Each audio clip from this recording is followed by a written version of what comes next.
ज़फ़र इकबाल पाकिस्तानी उर्दू शायर, उनकी पोइट्री आपके साथ शेयर करते हैं।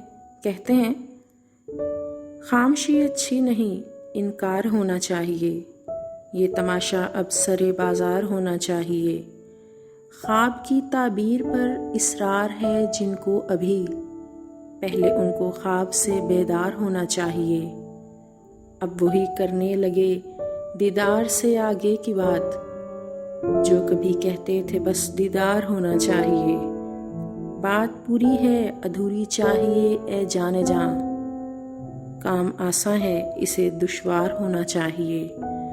दोस्ती के नाम पर कीजिए न क्यों कर दुश्मनी, कुछ न कुछ आखिर तरीक़ेकार होना चाहिए।